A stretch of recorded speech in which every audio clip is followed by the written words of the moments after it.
Audio Jungle.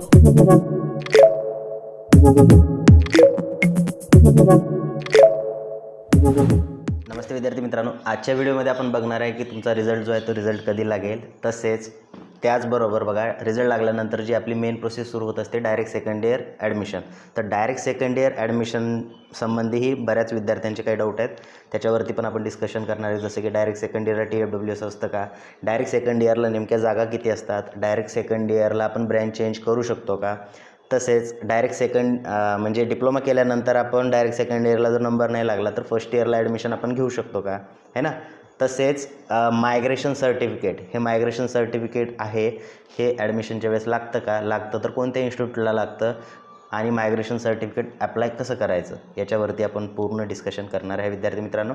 तर सगळ्यात अगोदर बघा विद्यार्थी मित्रांनो, तर डायरेक्ट सेकंड इयरला आपल्याला TFWS नसतं. TFWS म्हणजे काय असतं, ट्युशन फी वेअर स्कीम. याच्यामध्ये तुमची ट्युशन फी जी आहे ती माफ होत असते. तर डायरेक्ट सेकंड इयरच्या विद्यार्थ्यांसाठी ट्युशन फी TFWS नसतं. ठीक आहे. सेकंड जो क्वेश्चन होता की ब्रँच चेंजचा, तर बघा लास्ट इयरपर्यंत तुमची ब्रँच चेंज होत होती, यावर्षी प्रोबॅबली होईल. ठीक आहे.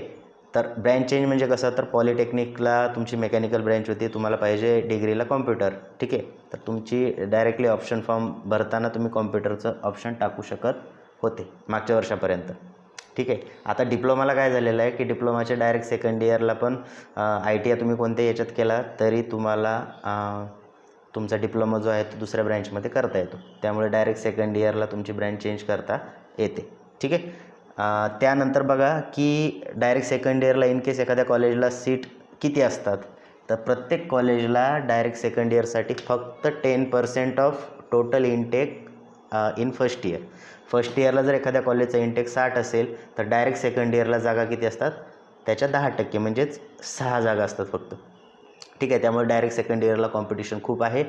आणि 6मध्ये पण काय असतं की रिझर्वेशनसाठी वेगळ्या, आहे ना, कॅटेगरी वाईज त्याचं डिस्ट्रीब्युशन असतं. प्रत्येकाचं डिस्ट्रीब्युशन प्रत्येक कॉलेजचं मी तुम्हाला पुढे सांगेलच.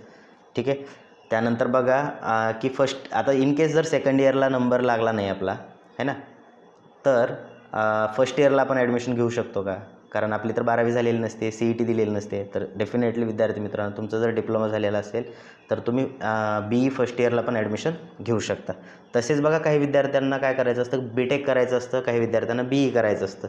तर BE आणि BTechला आपण ॲडमिशन कसं घेऊ शकतो, तर विद्यार्थी मित्रांनो, जे काही कॉलेजेस युनिव्हर्सिटीच्या अंडर असतात त्या कॉलेज आपल्याला काय करत असतं, BEची डिग्री प्रोव्हाइड करतं.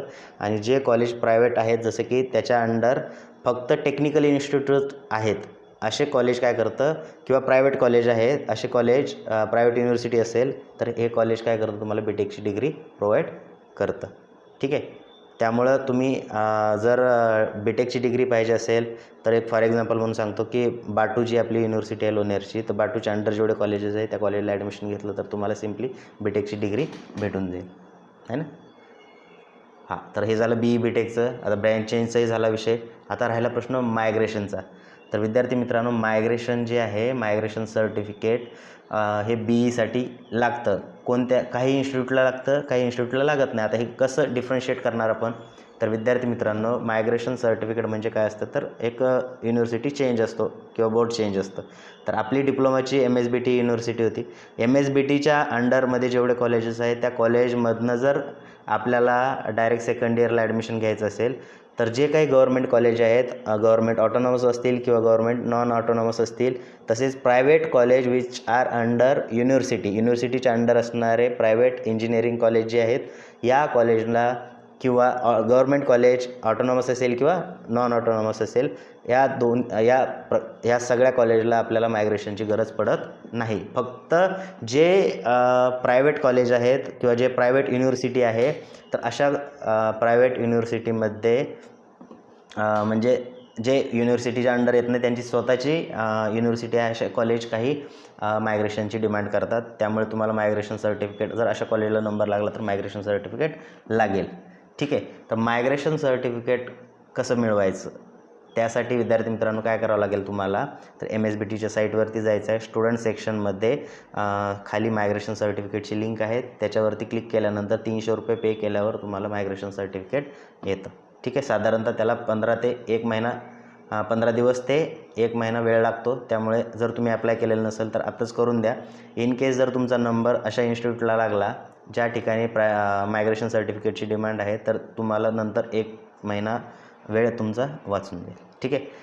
आता बघा, सगळ्यात शेवटी तुमचा सगळ्यात महत्त्वाचा प्रश्न की रिझल्ट कधी लागेल.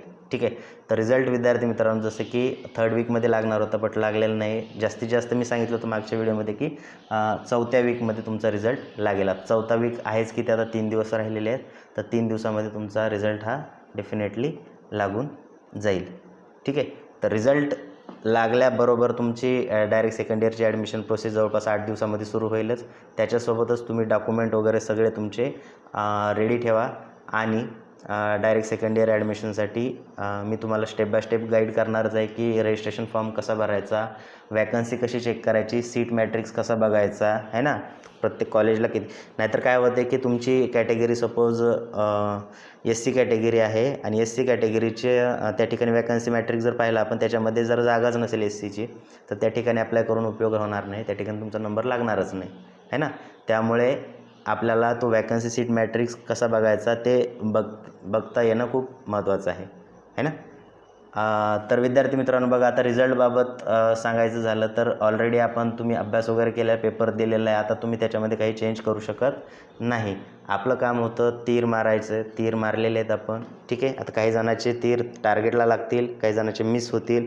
ते रिझल्ट लागल्यानंतर आपल्याला कळेलच. ठीक आहे. त्यामुळे बघा विद्यार्थी मित्रांनो, रिझल्ट जो आहे तो लागेलच आता. तर तुमची क्युरिओसिटी समजते मला. ठीक आहे.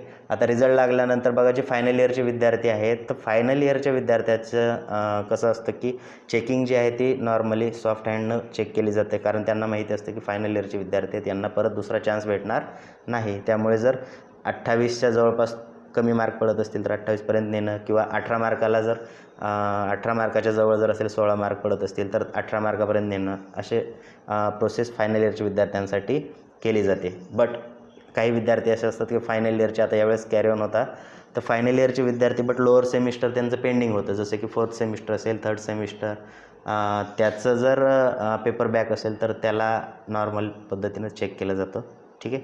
त्यामुळे आता रिझल्ट लागल्यानंतर तुम्ही सांगा तुमचा रिझल्ट कसा लागला वगैरे, तर पुढची प्रोसेस आपण करूया. तसेच त्याचबरोबर आता direct second year admission related जर तुमच्या मनामध्ये कोणता डाऊट असेल तर तुम्ही तो कमेंट बॉक्समध्ये विचारू शकता. त्याच्यावरती आपण डिटेल व्हिडिओ बनवायचा प्रयत्न करूया. तसेच मायग्रेशन सर्टिफिकेट तुम्हाला काढण्याची प्रोसिजर वगैरे आपल्या MSBTच्या साईटवरती सांगितलं मी तुम्हाला. जर नाही समजली तुम्हाला डिटेल व्हिडिओ पाहिजे असेल तसंही कमेंट बॉक्समध्ये मेन्शन करा, आपण त्याच्यावरती व्हिडिओ बनवू. ठीक आहे. तर आय होप तुम्हाला इन्फॉर्मेशन समजली असेल. तर लवकरच भेटू आपण नेक्स्ट व्हिडिओमध्ये. थँक्यू.